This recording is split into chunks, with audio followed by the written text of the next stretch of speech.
All right, Beth Ann, is it okay if I go ahead and get us started officially here? Absolutely.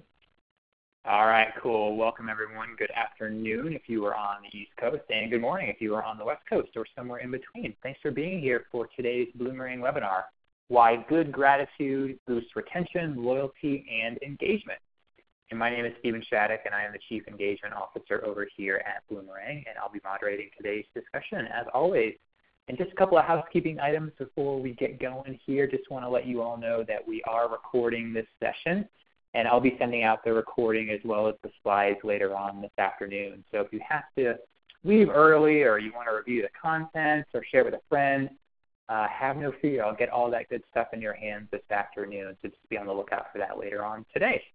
Most importantly, as you're listening today, throughout the entire hour, please feel free to use the chat box right there on your Ready Talk window. We're going to try to save some time at the end for Q&A. So don't be shy. Don't sit on those hands. We'd love to see your questions and comments throughout. Both Beth Ann and I will see those. You can do the same thing on Twitter. I'll keep an eye on the Twitter feed as well if you want to send us a tweet. And one last bit of a technical note. If you have any trouble with the audio through your computer, we find that the audio by phone is usually a little bit better.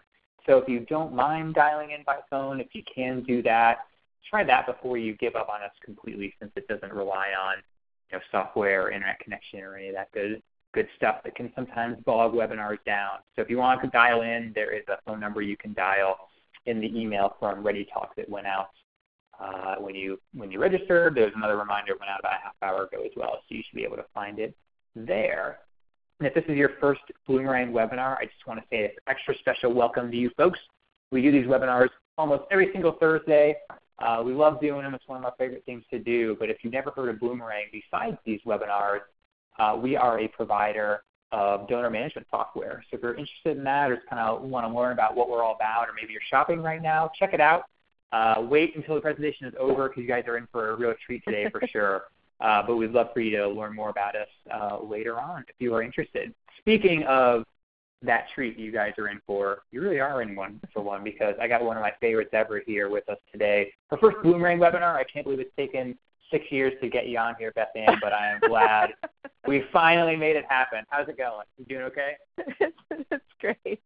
I will say you didn't ask me 6 years ago, but that's true. I'm glad that I guess it is my fault. Earlier this year we found a time. No. You got a lot of people to have on, and you've had such great content. I actually really enjoy. I sign up, but I don't always attend. But then I can listen to them later. So that's one of the great things. I was too intimidated by your awesomeness, because I would see you at events and I was like, "That's Beth Ann Locke. I got to meet her. And now we're buddies. So I'm very thankful. Yeah. I just want to brag on you real quick, because you got a lot of good stuff for us. If you guys don't know Beth Ann yet, you got to know her. Follow her on Twitter. Look for her at events. She does a lot of speaking herself. She is currently the Director of Advancement over at Simon Fraser University in Vancouver. And she has been a fundraiser her whole life. She's worked both in the U.S. and in Canada, raised millions of dollars. She's worked, like she said, you may have heard her before we got going on, she's worked in lots of different sectors and lots of different cities. Super involved with her AFP chapter in Vancouver. She's actually president-elect right now. And she's also a former co-host of Gratitude Camp. You see her all over the place online, always giving out great advice. Definitely one of our favorites. So Beth Ann, I am going to pipe down and turn the mic over to you to tell us all about gratitude. So take it away, my friend. Awesome. Well, if you know me, you know that I really like to use gratitude as a tool to bring people closer, bring them closer to my organization, bring them closer to me, and to convene people. So when Stephen asked if I wanted to do a webinar, I wondered if he might want to talk about gratitude. So I want to talk today about how good gratitude boosts retention, loyalty, and engagement. So I shall say that if you want to tweet about it, you can use this hashtag if you want, but you should definitely include Bloomerang Tech, and you can use my handle, which is FundraiserBeth. So, and please ask questions as we go along. So I just wanted to talk a little bit about what we're going to cover today. We're going to talk a little bit about the state of donor retention. If you're pretty much any kind of fundraiser except not yet a fundraiser, you know where that sits. We're going to talk about where we typically invest in fundraising. We're going to talk about where gratitude fits into the donor journey. We're going to talk about gratitude in action, so actual places where employing gratitude has helped increase giving. And I'm going to give you a few tips about writing your next note of gratitude. Let's go. So the state of donor retention. If you aren't familiar with the Fundraising Effectiveness Project, this is an effort across a lot of sectors in the U.S., Canada, about looking about what's happening in donors for giving, for retention. It's cut a lot of different ways. It's a great thing to read. And I looked at the 2018 report. Now, what we've got for every 100 donors gained in 2017, we had a 99 donor loss. So for new donors gained in 2017, we lost 99 donors from attrition. The overall donor retention rate is 45%, so this is not good. If this was a business, we'd be having all sorts of alarm bells going off. And so why is that? And there are a lot of reasons. You know, sometimes donors don't feel we communicate with them well. Sometimes they aren't thanked. Sometimes it doesn't appear that we're deserving. Sometimes they die or move, and so they're not in the region anymore. But what I want you to think about, and what I want to start out today, is it's the fundraiser's job to make a supporter feel good about supporting your charity, the charity where you work. And Stephen Pidgeon is a great fundraiser who's done fantastic work, especially with smaller end donors. You have to love your donors. The money will follow. And I think we have a strong focus sometimes in our profession about asking and a little less about thanking and appreciation. So what is it about strong retention rates? Why is this important? So it's a sign of a healthy program. I believe that donor loyalty lengthens and strengthens donor relationships. So the loyalty can go both ways. The donor is loyal to us, but we also, as the organization or as the fundraiser, reach out and connect back with the donor with that loyalty. So acquiring new donors, if you don't already know this, I'm going to go quickly, that it's more expensive than retaining the donors that you already have. The donors that you already have already been excited about you. They've already stretched their hand out to you to say, I'm in. As I heard from Tammy Zonker when I attended her session at ASP, it takes almost 2 years for donors to make their most generous gift to our organizations. So when we're cycling through donors, we'll never get to that part where they're starting to feel comfortable, to have trust and loyalty, and to want to make those kinds of impact gifts. Adrian Sargent, you may have heard of him. He talks about how just a 10% increase in a donor retention rate will increase the lifetime value of a donor. If you're not familiar with that, you can Google that, but it's basically a way we are able to measure the value a donor has to an organization, which of course can't just be measured in numbers, but how we do that for people who like numbers, and it can increase that person's giving to us by 200%.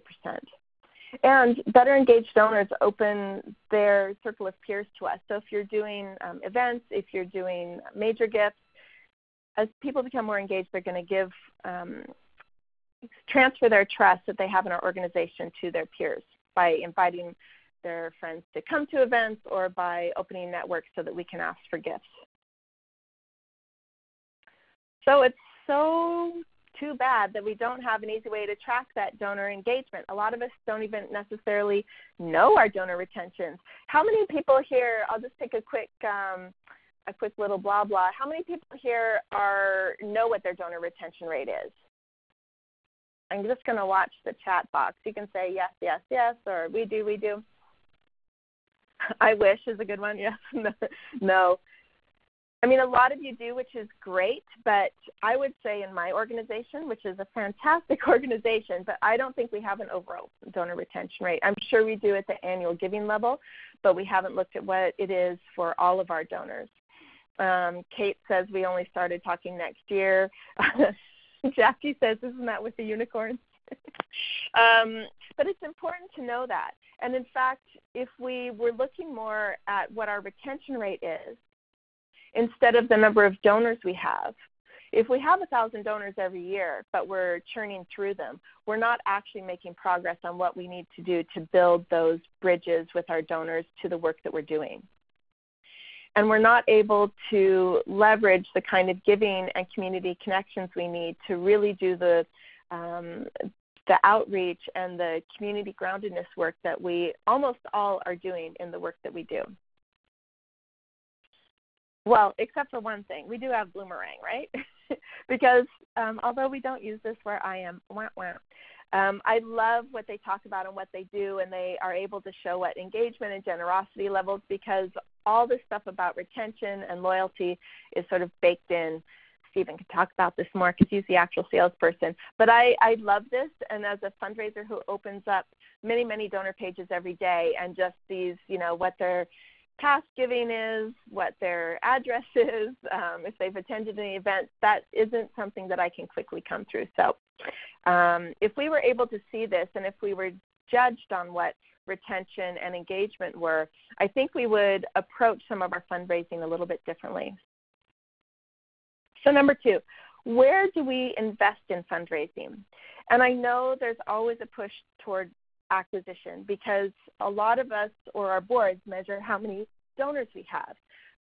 It's an easy thing to get. We can quickly run that in almost any kind of software program and get that number spat out. But if we aren't keeping our donors, the number of donors don't really matter.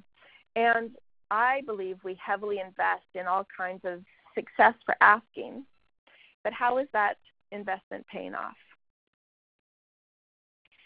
I love Tom Ahern. If you don't know that, he is a writer, a communications specialist, and he talks a lot about raising money through the communications we do. And he says donors never tire of hearing how important they are to our cause.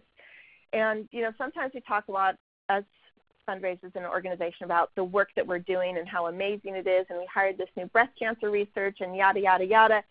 But we leave the donor who's given money to support this work out of the equation and out of making something amazing happen. So I don't know, we have people from all sorts of areas here. I think we have a lot of people in donor relations listening in today. But when we talk about galas, we, pay someone sometimes to do the decor. We get the right emotional video. Sometimes we pay a lot of money for that stuff. We get the right speaker. For major donors, we sometimes pay people to work on the cases for support. We invest, or maybe we even have on staff someone who writes proposals. We build the board to get the right people in place. For direct response, we also sometimes hire consultants. Sometimes we just outsource the whole darn thing. And same with planned giving. Sometimes we only have a very small planned giving program, and we hire an external vendor, and we just imprint our logo and whatnot, our contact person on that. Peer-to-peer events, we invest a lot in that sometimes and get big results. Telethons, which can be like this, but that are on TV, or phonathons. We do a lot of investment on that end, but we don't do that much on the other end. And here's what's kind of interesting.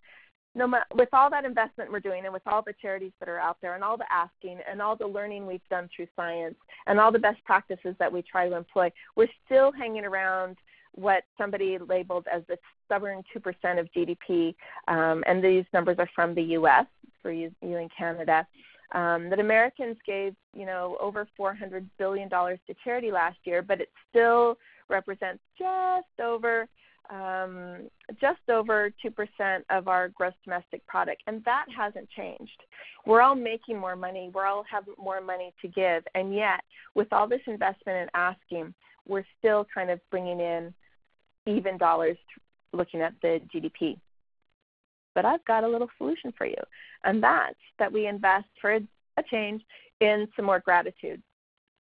One of the things that I think is so important and so arresting is when we give someone individualized attention. I don't know if you've ever taken a kid to Disneyland, but it's filled with thousands of people, but when they see Mickey, it's like the two of them are the only people in the whole wide world. that kid feels like he's the only person getting to talk to Mickey Mouse. And we've had those, iconic moments we see sometimes in movies where two people see each other for the first time or through a crowd or through a haze. When we feel like we're getting individualized attention, it feels so good. And when a donor's done that after making a gift, and we turn and say to that person, thank you, I see you, and I want to thank you for what you've done, joining us in the fight, joining us to change this part of the world. It's extremely powerful. And if you don't want to go for all that emotional stuff, just think about differentiating yourself, standing out from the nonprofit riffraff by prompt, charming, and engaging thank yous. Those can be either the created thank you letters that come out of your organization, and it can be different kinds of thank yous like a handwritten note, a phone call. Even a really well-constructed email can feel great when it comes fast and is written in language that we use when we're talking. I also think that authentic appreciation, so not just something slapped together, but really connecting to the donor and something specific about them helps connect donors to us. I don't like to talk about just a cycle all the time. We talk about how we engage donors in a cycle. I want you to think about each touch point is almost like a needle and thread sewing the fabric of our organization and the donor together, because that's what happens when they feel like we're really connecting with them. Again, I mentioned that gratitude opens more donor relationships, more relationships from donors to their networks. And, there's a little side benefit, too, that gratitude enhances empathy, and it's great for the recipient and for the giver. So here's how we talk about donor journeys. First we identify, then we qualify, then we cultivate, then we solicit, blah, blah, blah. Or we've got the ask, thank, report, repeat. We've got another identification, asking, etc. I would say to you, in this first one, in number 3, we don't even talk about where the thanking comes in. We talk here about stewardship, which is a little bit different. I think we can do a thank you that's meaningful and moves relationships forward at each stage. I'm sure some of you who meet with donors or meet with, the chair of an event or somebody other significant, you do send a thank you. I do even for internal meetings. I send that by an email. Thanks so much for making time to meet with me. We can insert lots of little gratitude and thank you points to tell people we appreciate what they did. And here we do a thank you, but this to me is kind of a truncated way of looking at this and doesn't add as much gratitude as we could have.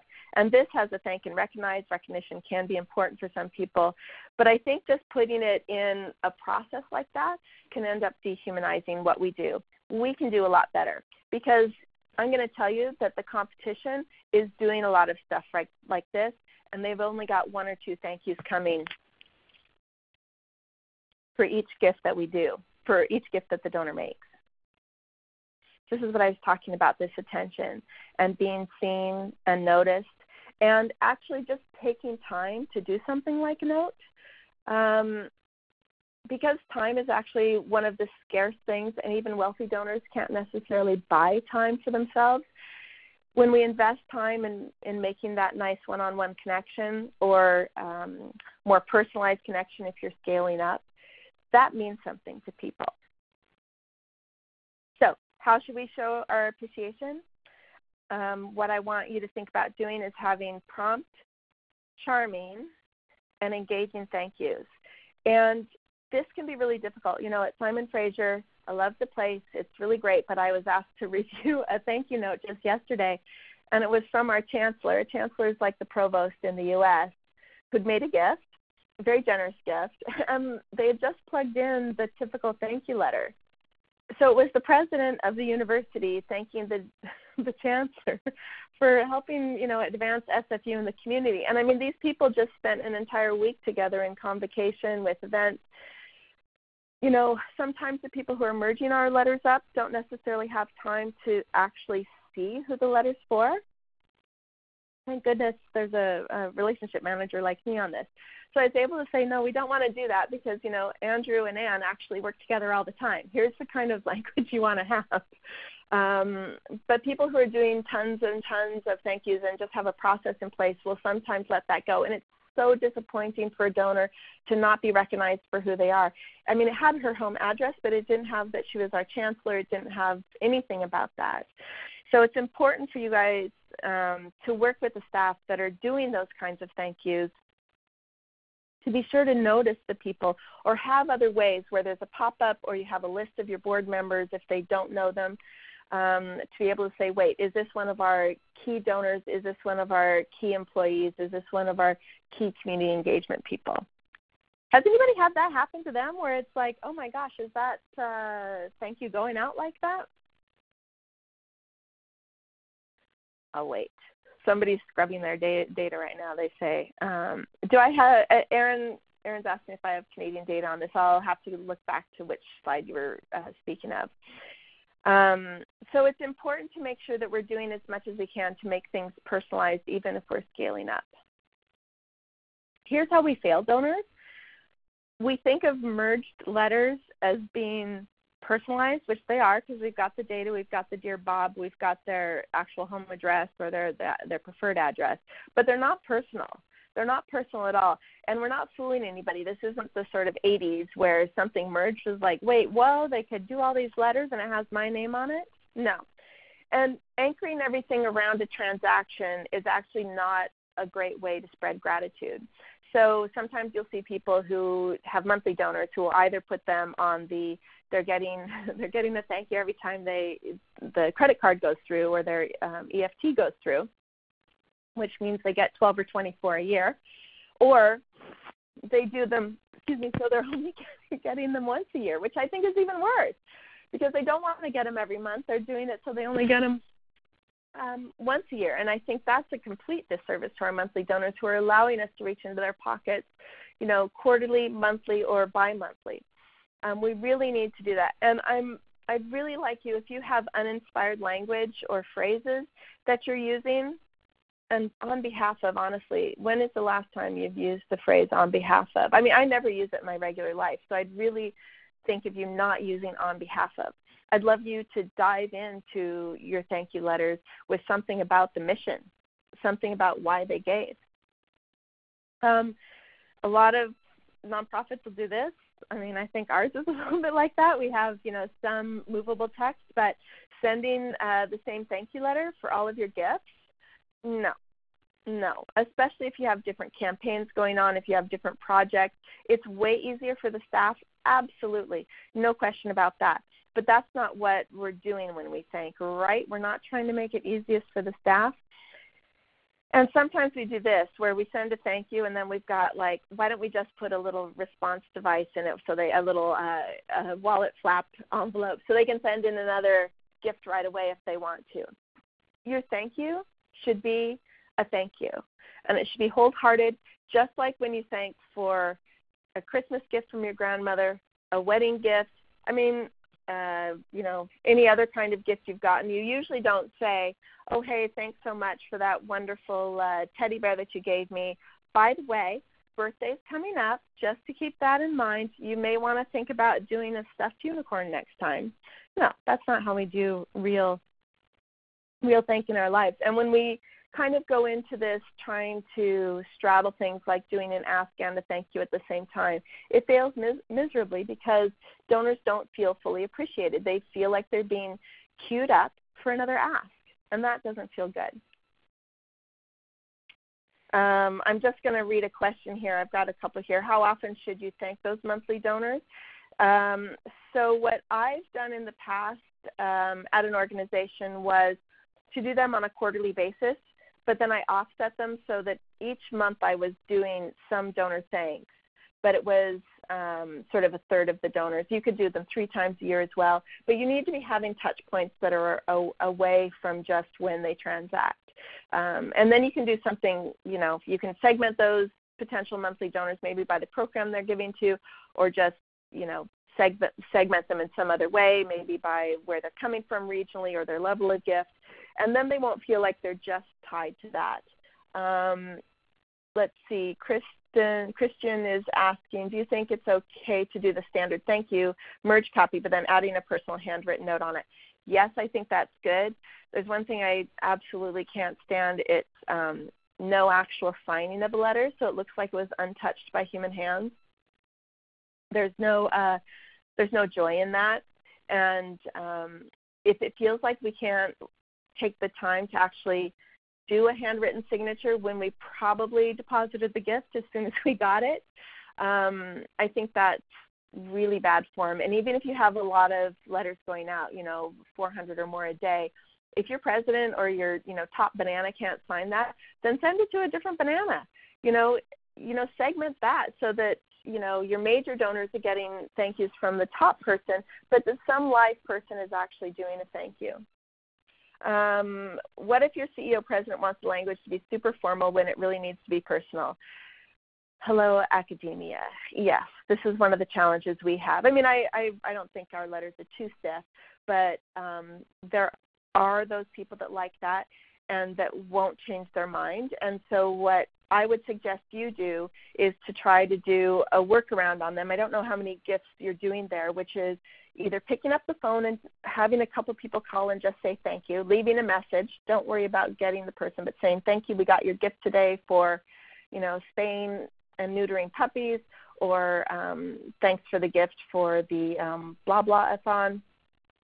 You want to get something that's more engaging. And for people like me that are working in a bigger organization, I try to subvert all that kind of process by sending my own thank you. Even if it's a thank you in the mail that takes a little while, if I know it's going to take 3 or 4 days just in the postal mail here with Canada Post, it's better to get that going. And it feels more personal. So you're getting an extra touch point and you're getting a more personal touch point. Oh, here, Julie said, I'm just going to answer a few more questions. Julie said, I thought our monthly donors would appreciate a return envelope and donation slip that would make their giving easier. So you know what I've done with that? And it costs a little bit more money, but I've actually sent them 12 months. If you want to do that to be able to sort of help them, here's your handy envelope. I've sent that with in a whole stack, so that's going to cost a little more to mail. That's true. But these incremental investments, I'm going to tell you, feel like more money, but they're not as much money as we pay some consultants to help us do the asking work. And then I can write a little note by, I can't believe what a generous supporter you've been, put in the last number of years, for the last 3 years. And I just wanted to send this to make it a little easier for you. Sometimes I've sent stamps if I know the person's older, and sometimes I haven't, so that they can put it on themselves and save a little money. And then it has to my attention, so it's not just the name of the organization. I'll put my name on it so that they feel like there's a person standing behind it. So it is thoughtful perhaps for monthly donors, but I'm going to ask you to take that to the next level and do something thoughtful for the whole year. What threshold do you set for more high-touch thanks? Asked Kate Stritzinger, and that I can only answer by knowing more about your organization. So sometimes what I do is I do more thanks for longevity. So I've done something like pull donors who've done 8 years of giving in a row. For one organization that was not that many people, and they were able to, we were able to kind of work that donor segment, which is quite loyal. Often major gift donors, there's no question that they get a lot more attention. So I think if you can work another segment, like your mid-level donors, monthly donors, you could have to a certain program where you're doing a little bit of additional touch, and then also recording the group that you did that to and how they're giving changes over time. I think that's an excellent idea. I'm just going to get back on the webinar, and then I will answer some more questions in a little bit. So one thing I'd like you to think about, a lot of times the letters that we use are delivering news. We received your gift, encloses your tax receipt. I've definitely seen that one. We're on track for the school we're building in Tanzania. That's kind of blah, blah, blah. This was an actual title of our endowment report. Report on the endowment, annualized rates of return. Completely fascinating. Or your scholarship, along with many others, helps students. So for me, these are pieces of information that don't necessarily connect to the donor, and they don't cause an interaction. And what I'm going to suggest when you look over your donor letters, which I hope you might consider doing, is to think about how we can turn these phrases, which I call news, they're bits of information telling us facts, into stories.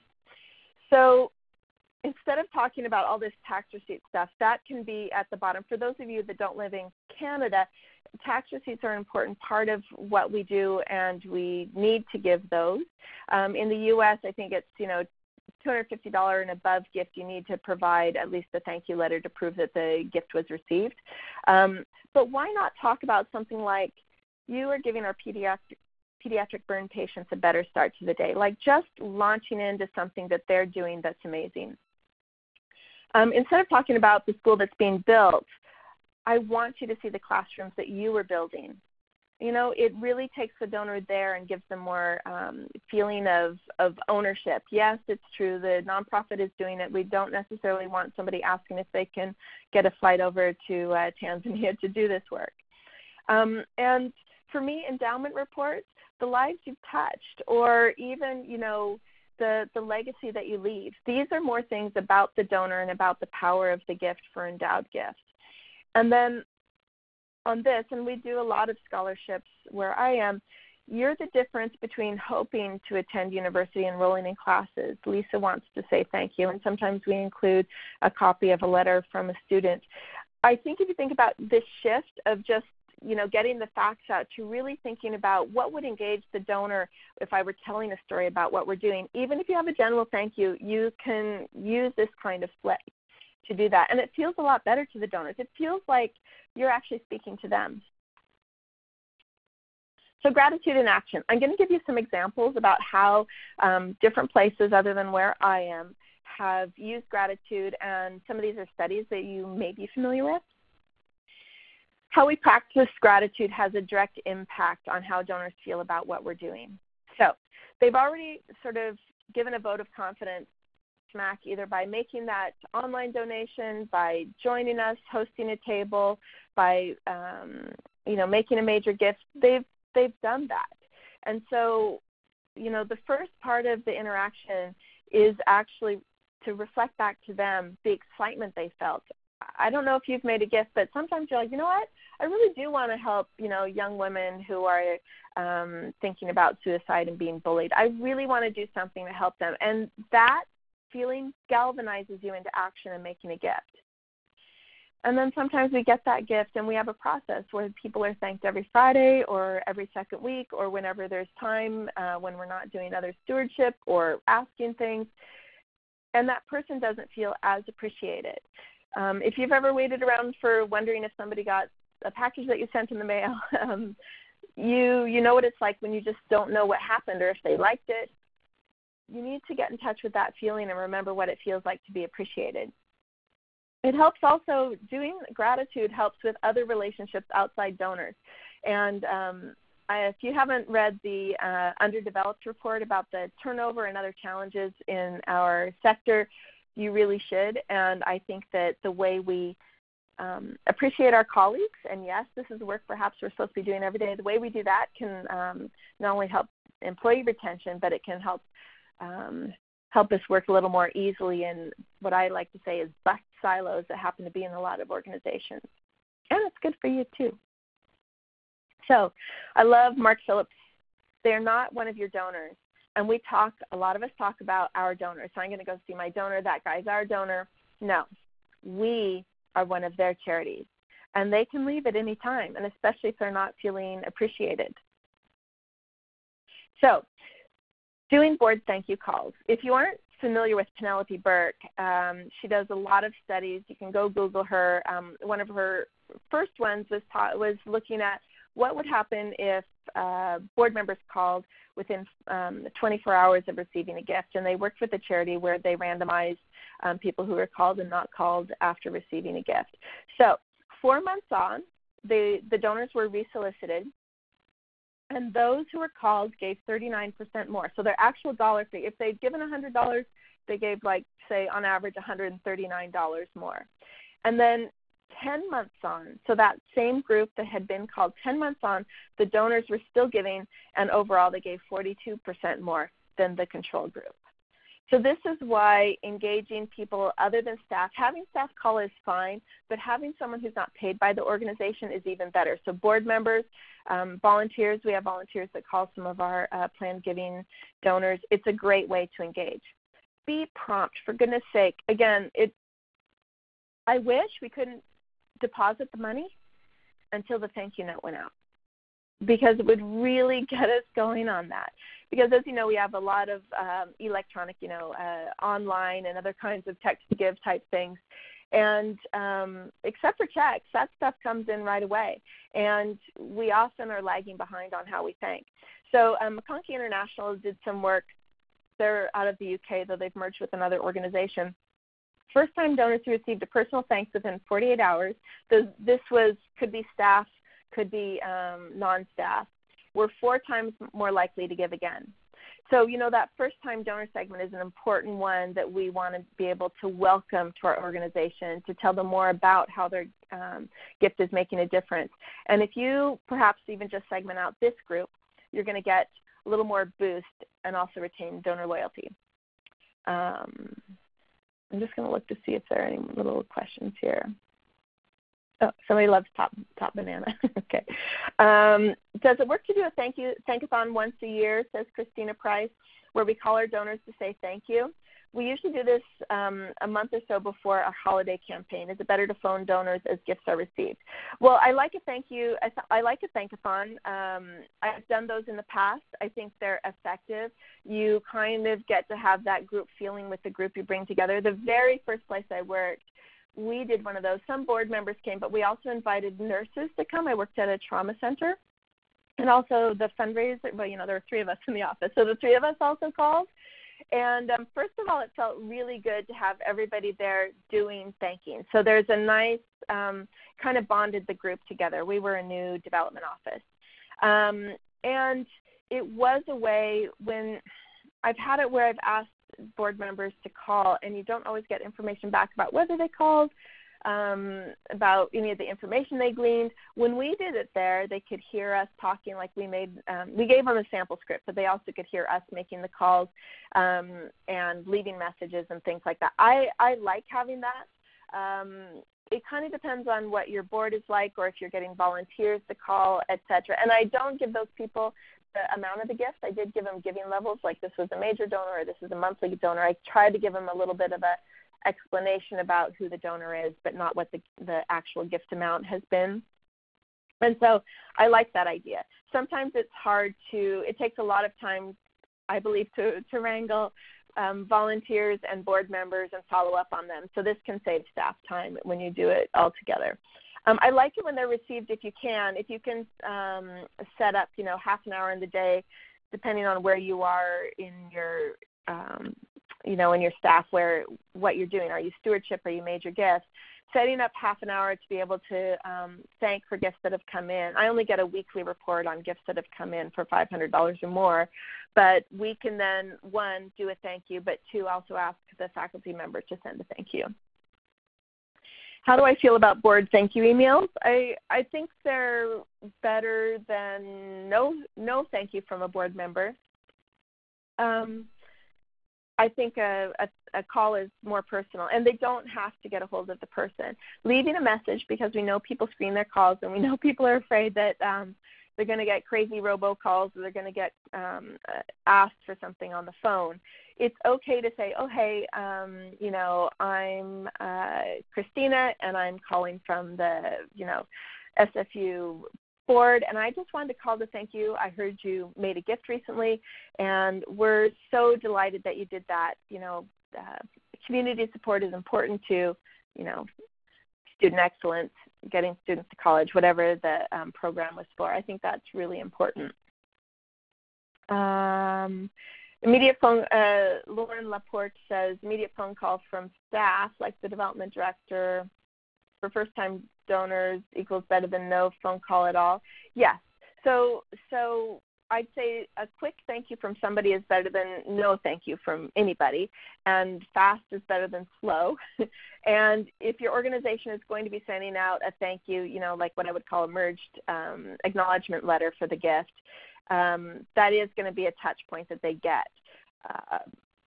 I just think however you can personalize. The problem is that I see the problem is people will say, yes, we'll be happy to have the CEO set aside time to go on a call that's an ask.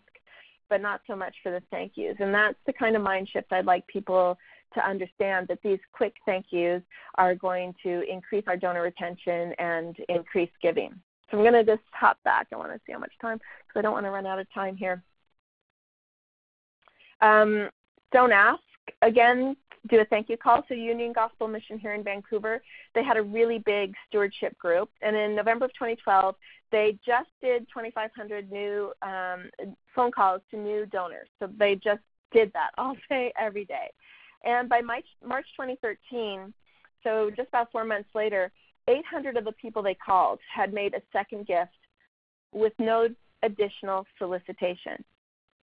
So those people just made another gift on their own. That's almost, how many of that? It was almost a third of those people. They also did another thing to move up mid-level donors. They started with a pool of 3,000 mid-level donors, and they just did calls, handwritten notes, and then they did some donor visits. They don't do, they usually have a kind of a reason like poinsettias or something else that they use to get the donor visits.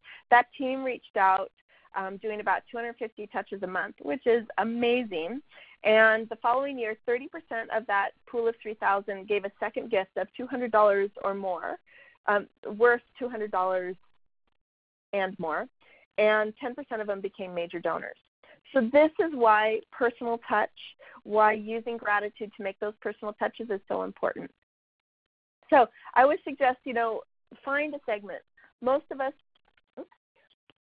don't have enough staff that we can just go and right now switch and start massively thanking donors. So start with a segment. Start with a segment you can use, and start with one that sounds good.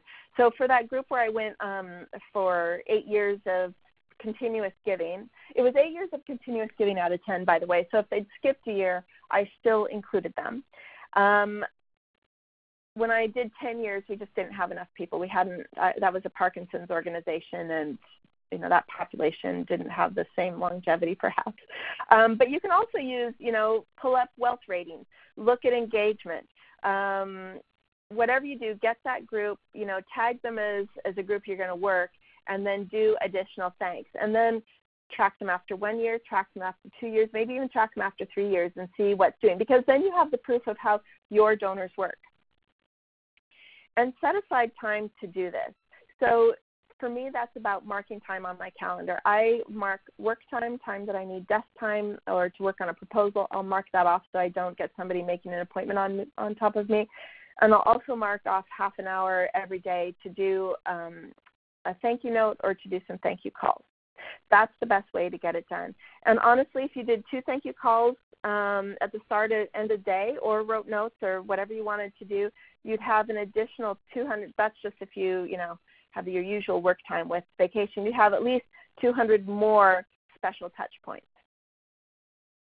What I like to think about is having your donor feel like 1 in a million instead of 1 of a million. And those kind of slapdash merge things, or where the date isn't very good, or you've got the wrong husband. I've been places that have done that before, or not the current husband, I should say.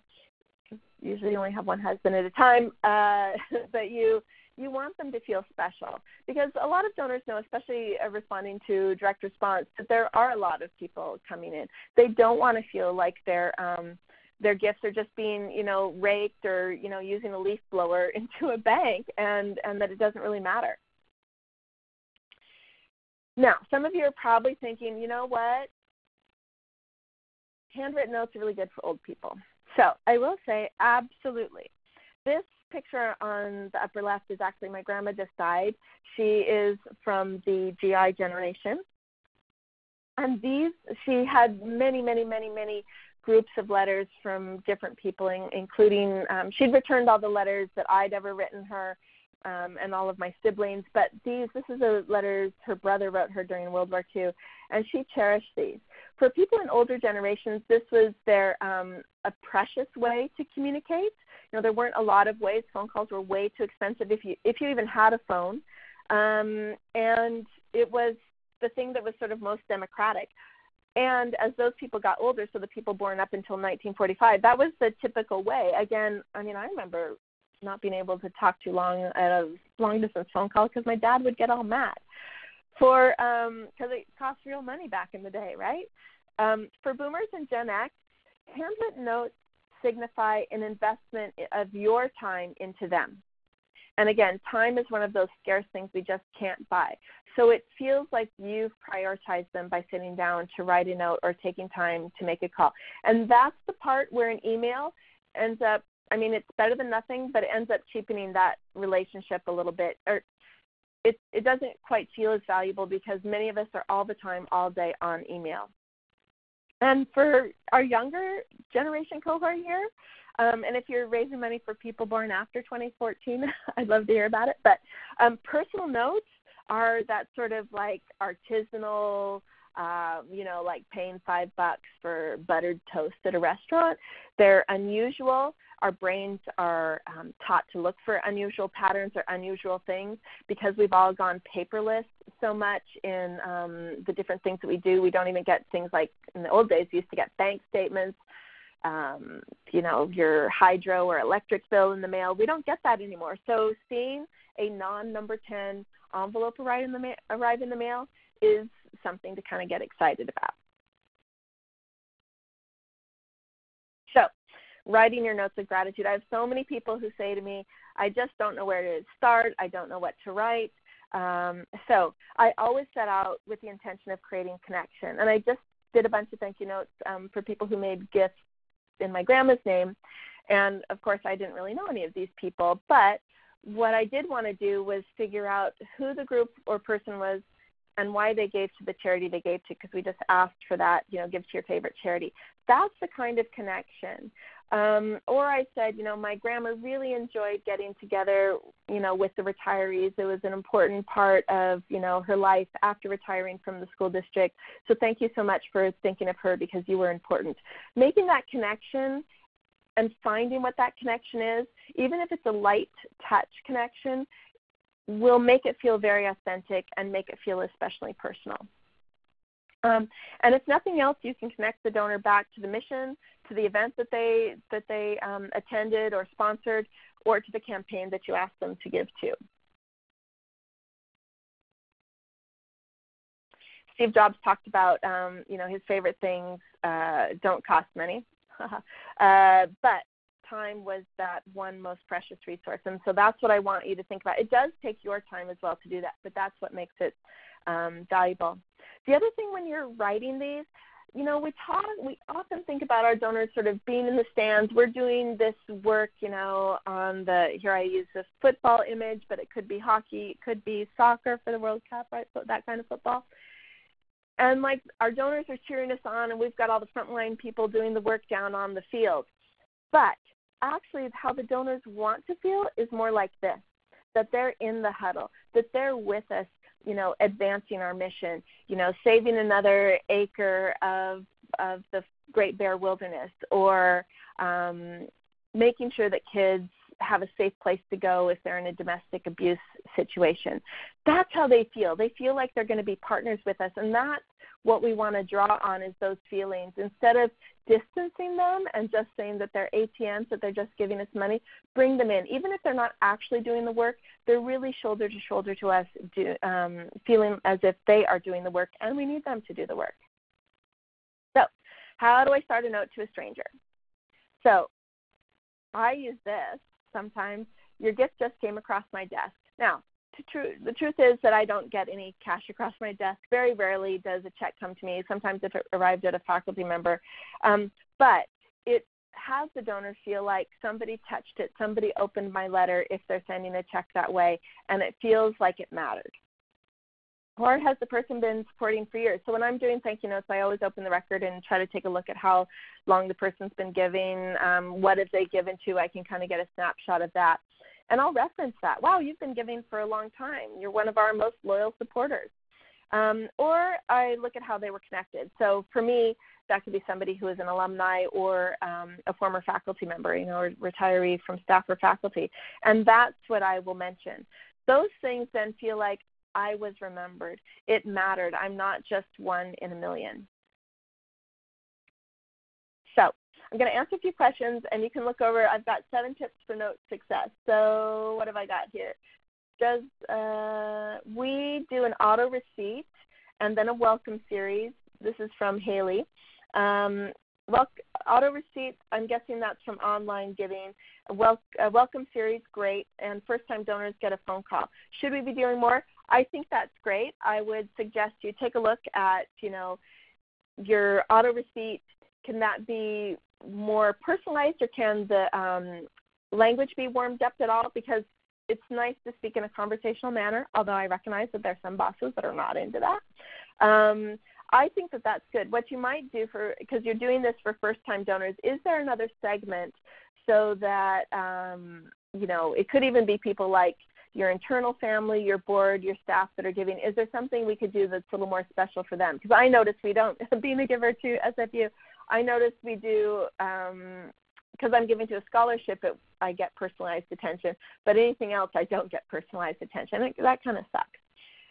So I think that's great, and maybe you can just add another segment in, Haley. Lucinda's asking, that's the board. Thank you, Lauren. Can you share a sample script for a thankathon?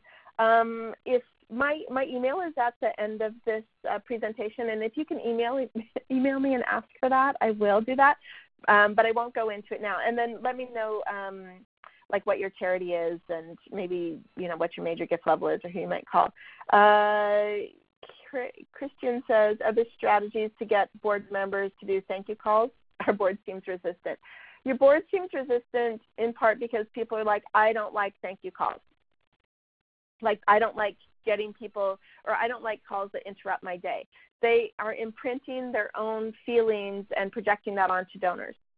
What I would do is to make sure to give them a few donors to get started with, or even at the beginning of a board meeting to give everybody one call to make, and you make two to model that. They haven't had the experience of having a donor be so appreciative of the work that you're doing. They've never felt that. My first time was at that trauma center. Some of you may have heard this story, and I was calling donors that had given to us. This guy had given $500. He was from Florida. It felt so exotic because we were up in Seattle. And I was like, oh, what prompted you to give? And he said, well, when we were out on the Puget Sound for our vacation, my daughter's arm was severed by a boat propeller, and you guys took care of her. And I just about threw up. I should have guessed we're a trauma center, but I had no clue. And he was so appreciative of the care that she'd been given, even though it was obviously horrific and, was probably the worst day of their lives.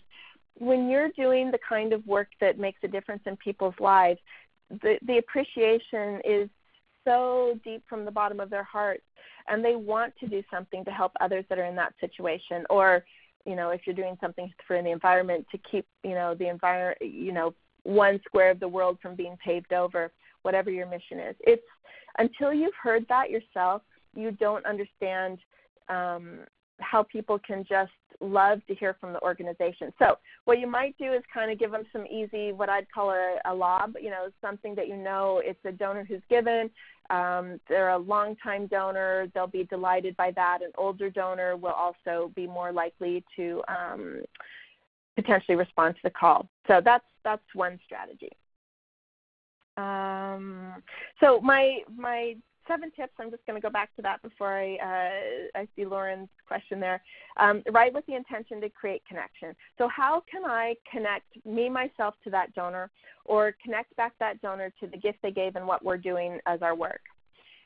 Get in touch with your own appreciation. Again, if you aren't feeling appreciated, I'm going to tell you sometimes we get a little burnt out by this really important work we do, which isn't always the best compensated. We don't always have enough people to do all the work that needs to be done. It can feel very urgent in this day and age of wanting to kind of heal the world. You need to find a way that you can be thankful. And one exercise I suggest people do is to, just write a thank you note back to the first person who was your first mentor or who gave you your first job, and let them know where you are and tell them thank you for the gifts that they gave you, or hiring you for that first job, or whatever they might have done. And wait for the response back to that. It's usually pretty incredible. Organize your thoughts before you sit down. I do not write a note and then rewrite it, because I think you lose the feeling in the moment. but, I'm going to thank these 5 people for giving to the gala. So you set that down so you know that that's what your message is. Thank you. Here's what we're doing with the money raised. Also, just find a thread of commonality if you can. So, again, when you're thanking for a gift, and if it's especially a first-time gift or the donor you've never met, you will probably drive them back to the gift. But if you've met them, you can say, it was really great. I do these for meeting donors all the time. It was really great to meet you. I loved hearing your story about your time at SFU. Or in another example, you might say, it was fun to hear about how you spent your summer vacation, and I can't wait to meet with you again later in the year and see what you're doing with your family over the holidays. You just want to reflect back that you were listening, paying attention, and connecting with the person with some little comment like that. When you're writing the note after the salutation, dear, Beth Ann or dear Stephen, try to start with you instead of I. A lot of times, I want to thank you for. Try to find a way to turn that sentence around or think up something where you can say you, just anything that starts with you. So you've been an amazing supporter. You came in with the first gift to this campaign. You are amazing for giving to us. You just need to find something that you can start with you. It feels so much better. As you know, everybody has 2 names in their life, the name they were given, the one your mom and dad call you, the one your friends call you, your spouse. And then there's the word you, because people call you you. You're cute. Oh, hey, you. Everybody will turn, right? So you is an important word to also use. Be specific. Use vivid examples. Please don't use boring language. If you can use a slightly more interesting adjective, please choose that. We tend to use the same, 2,000 or 3,000 words every day. So try to find something that's a little more exciting for your donors. And lastly, the most important thing in the world is to get the donor's name right. So if actually your donor's name is Beth Ann Locke, but they go by Ann, in my family, everybody goes by their middle name, not me, but my mom's level and above, you want to make sure you're not calling the person Marlene when her real name is Charity. It's such a clunker. If you're doing thank you notes to donors, I usually try to use an unbranded card, and I put my business card in. Then they have it, hold of it. Business card is another inexpensive investment. I know some people like to not have to order too many, but really they're super cheap, and it's a way that they'll always have a way to stay in touch with you and your nonprofit. Use a live stamp. So much better. It looks like real mail instead of something with that ink thing on it. Those are ways that you can have people feel a little more delighted when they see you in the mail. And then find cards that are charming if you can. So we do have some typical ones that come from SFU, or some with just our, our crest on it. But I love looking for fun notes. And one of my passion projects is making cards that are just for donors. So that's what I've done. And if you can do that reflects the work you do. Get something with a dog if you're working with pets, or get something with kids if you're doing something like that. Have people make cards. Have kids at the summer camp do a picture on the front of a just white folded card that you can get at a place like Papyrus in the U.S. or other places that are blank cards, and then use those. It's super charming for the donors. And always try to deliver more gratitude than expected. So what time is it? Oh, wait, I have a bonus. Gratitude and employees, that's right. When you use gratitude to retain people, even people who are doing the work that they're supposed to be doing, it really helps bond the team. It makes people feel appreciated, and I'm sure you have no conflicts where you are. But sometimes places like communications, we feel like they don't spin on a dime for us when we need something quickly, or finance doesn't quite get how we really need part of this gift to go here, or they have to make a new account. When we start expressing gratitude, even saying thank you for the simplest things that we've asked to be done instead of assuming people ought to do them, it really starts creating a better feeling. And finally, bonus, you yourself can have better gratitude. You can feel better. There's a whole academic industry coming up around gratitude, so you can Google this about why gratitude's good for you and read about these studies where it improves physical and psychological health. It creates better empathy and reduces aggression. Helps you sleep better, probably because of these other two, and improves self-esteem. And as I said before, it opens doors to more relationships. More than anything, whatever you can do, whether it's making a donation to your own organization to see what kind of gratitude you're giving others, if you can send off a thank you letter to a mentor today, anything you can do to start. It's about having some attention and starting to use a little bit more. And honestly, you're really going to differentiate yourself. So I'm just going to look at it. All right, how are you doing, Stephen? I think, did the time come up? Because it looks like we still got a few minutes. Is that okay if I keep talking? Oh, yeah, absolutely. Okay. So, yeah, I know some people might have to go. We do try to get the personalized letters out, says Lauren, 48 hours. So the phone calls would be an added bonus. They would. Because, I mean, even if you're in town with the U.S. mail, which I'm sorry to tell you, Canada, I love Canada, but the Canada Post is so freaking slow compared to the U.S. mail. It will help and get that, and especially if it's a non-paid, not a paid staff member. Our ED often wants to be the one to thank people personally, and sometimes doesn't do it so quickly. Well, I had that very problem in one of my places. I want to sign all the letters, and then I could see them sitting there, and it would really make me grind my teeth at night.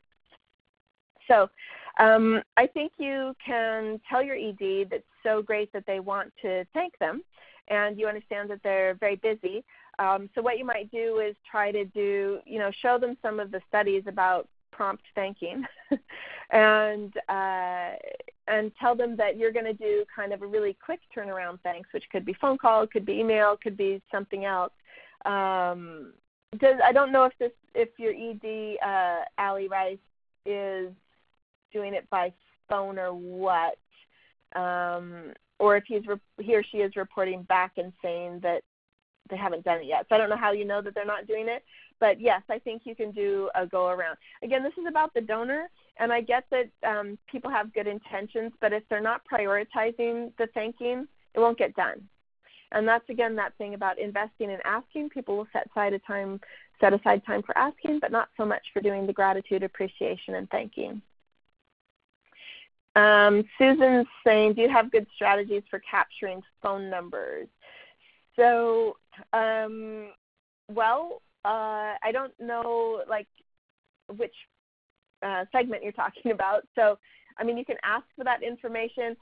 I think people are sometimes a little more reluctant to give that at the very first because they don't necessarily know your organization and they're afraid they're going to get on these kind of crazy call lists. I think there's a real worry about privacy, or people have a heightened awareness about privacy in Canada. I think people have already had more awareness about that, but in the U.S. with some of the breaches we've had, people are a little worried. So I think the best way to do that, sometimes I've sent an email saying, thank you so much for your gift. I would love to call and talk to you, but I didn't have your number, and I get that. But if you'd ever care to share your phone number, I would be delighted to have a chat about why you care about the BCSPCA. That's one way to do it. I mean, if you're finding that you have a way to capture it and they're not putting it in, I think making it a require field is a little much unless you really need the phone number. Julie's like, do you have samples of first-time donor acknowledgement letters or notes? So again, if you've got Beth at BethAnnLocke.com, if you don't mind emailing me with that very question and maybe where you're working so that I have a, healthcare, education, religious, whatever, then I'll have a little idea. What do you mean by light touch connection? Well, some people are, I'm going to tell you a very sad story, and that's that they actually don't want to get deeply involved with you. It's just like regular people. We had a $500,000 donor at United Way of King County, and, we weren't his charity of choice. He, I think, did that kind of out of duty. He cared about the community, but his rule was, I want to hear from you in November. I don't want any other mailings. I just don't want to hear from somebody trying to make me go to events. I don't want to have someone trying to meet me. I just want to be able to make my gift in December. And so, we needed to keep it at the relationship level that the donor wants. So trying to grab them and bring them closer when they're not into that, or, maybe somebody in their family had a health interaction or, something like cancer, and now they're turning their, giving attention to something that feels more urgent to them. You need to keep making opportunities for them to connect with you, but you can't force them to get more deeply involved with you. But sort of having open arms or an extended hand, as I like to use that imagery of, we'd love to tell you more, we'd love to have you more involved, having that so they can come closer when they're ready. So that's kind of what I mean about light touch. Some people just, only want so much connection, or they're afraid that you'll sort of hound them. They've had bad experiences with other charities. Michael Neiman, I'm not sure, says most systems are glorified mail merges. Yes, it's true.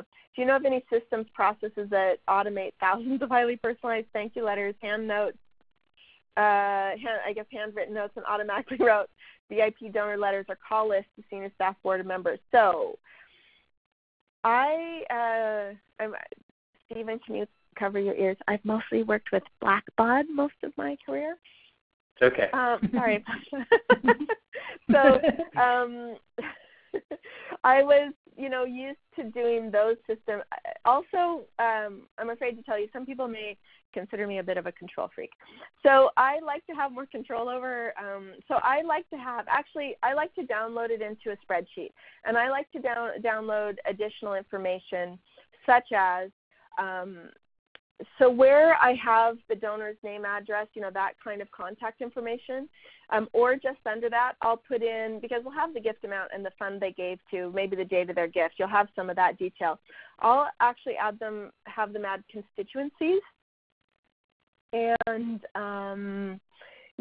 maybe if one of our constituencies is major donor or something like that, or if they're a VIP, if we have that marked as a smart field or a special attribute, I'll have that go. And when I put it in the merge letter, that's going to be in hidden text. Hidden text, if you haven't heard of that before, it's like a font type, like underlined or bold, and you can choose that. So when it merges up and I have the, so I can see the all the symbols, like the paragraph marks, I can see that.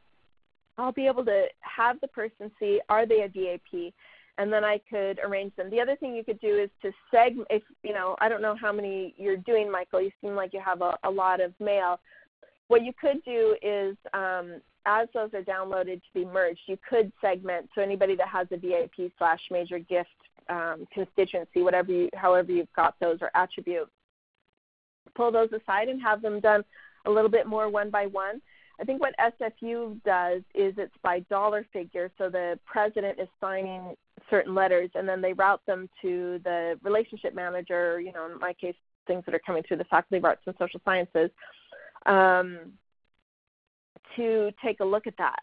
But, I was, alarmed is not the right word, but, I was worried when I saw this letter to the chancellor from the president, because, we can't catch every letter. And, this woman who was doing it probably just, the name didn't tweak for her for whatever reason. Or you have new people who just can't know every single fancy person. So if you want to have, it does take a little more time, but you're able to add a little bit more personalization when you have that. I also use a little bit more effusive language, or, thank you for being a special donor. I'll add that into the first paragraph of the letter, depending on how that first paragraph is worded. And then when you take the symbol thing off, it won't print, right? Most of their printing is done with, don't include hidden text. So that's how I use it. Oh, Eliza's here. Thanks. Hey, Eliza. Okay, Sarah says, my supervisor is really strict about the donor thank you letters going out right away. She always puts a personal note on each thank you note. But it's just a word or two. And you know what? I love that. When I've been in smaller shops where I've been doing the thank yous, and I'm going to tell you what a freak I am. When I first came to Canada and was working, I actually wrote a little thank you on each check. We were with an organization that did lots of hip and knee replacements, so we had a much older donor population. And because people still got the checks back then in the mail, every month you got your checks back. I sound old, but it's true. That's what it was like when I first came to Canada. And I knew they knew that somebody had handled that check. And that's how it feels when you write a little note, even if it's just an additional thank you. And please, for the love of God, when you're doing memorial gifts, if you have memorial gifts where you're doing, or even they're one-off, please warm up that language. Please make sure it's absolutely signed by a live human, even if you don't do that as a rule. It feels very disrespectful for people who've had a loved one pass or who are remembering a loved one to feel like it was honestly nobody really cared and it was just all done by machine. I have a lot of pet peeves. Asking is one. That's another one. Tracy says, we have trouble with how to sign thank you notes. Do we add titles? Just sign the first name. So if you're talking about a like handwritten note, that's why I put my business card in. Because the one thing I'm not going to do is take the time to write, sign my name, Beth Ann, and then write Beth Ann Locke, Director of Advancement, Faculty of Arts and Social Sciences. No, I'm not going to write all that. Plus, it'll take like a third of one of those pages. So that's why I say put your business card in. Then you can just sign Beth Ann. But if I just sign Beth Ann, as charming as I am when I meet with people, they may not remember who I am, right? You want to make sure, or, sometimes people just don't remember things. You have to always keep that. Let's see. I'm getting some people talking about what they're doing, which is great. So Andrea Hatch says, in your tips for note writing success, you say, for professional notes, include your business card. Oh, what I mean is, actually, this is a transferable skill to thanking friends and doing, which I try to do a little note of gratitude every day as part of my practice, or if I can't do it every day, at the end of the week, I have a reminder that comes up on Tuesdays. So if I haven't done thank you notes for a couple days, I will do those. At like 8 o'clock at night, because I really like to connect with colleagues who've been kind to me. So for those, if they don't know who I am, and I have a return address label, so I don't include my business card with those. So that's what I meant about professional note. But I also think you can work your muscle by your thank you muscle, your gratitude muscle, by doing notes with an audience you might feel more comfortable with, which is friends and family. Are you open to giving feedback on a current thank you letter? Says Elaine Bonner. Absolutely. Beth at BethAnnLocke.com. Donor love, Aaron's. Yes, donor love. Yeah, that's right. I did a donor love thing. Let's see what else. Thanks for those who are saying you appreciated the webinar. I know some of you have to go. Allie is doing, I'm sorry, this is back to the ED who hadn't been doing the things. He does the calls by phone, and he tells me he hasn't made the calls. And so I'm sure none of you feel guilt, but I sometimes do. And sometimes the pressure of feeling like we should have done it and not doing it can add more pressure. So what you might do is like, you know what, Mr. or Ms. ED, person ED, Allie, you could say, you know what, how about we make this deal? If you haven't done it by Thursday, we're going to give you, every Monday we're going to give you, or every Friday we're going to give it to you. If you haven't done it by Thursday, why don't I take those and do the one? Because then we both know that they're going to be getting done. Now, that means a whole week will go by, but I'm just trying to figure out a good way to talk to your ED. Then we know it will get done in kind of a timely manner. And I know you're busy, but you don't have to feel bad about not getting to them. Or why don't I give you, if I've been giving you 25, or, I don't know how many gifts you get in, why don't we just start by me giving you the top 5? I think you have to, just like we do with donors, we're so gentle with donors, and we're not very gentle sometimes with the people we work with. If a donor's like, I didn't get to it, you'd be like, you know what, that's not a problem, but let me help you. How can I help you with this? And that's the kind of way you might need to take, because you need to remind them that your shared goal is having donors feel good and having them feel appreciated, creating deeper relationships, which will then get more money, which will help you do your mission better. So that's, you'll need to know your ED's personality. That may or may not work with him or her. What's the best way to keep track of thank you calls? I don't want our most loyal donors to have a different person, or worse, the same person, call them up once a year to ask, what's your connection with Big Brother? That's true. So one is you can, I don't know if you do a little summary. So in notes, you could create a new type of note that's a summary of the person.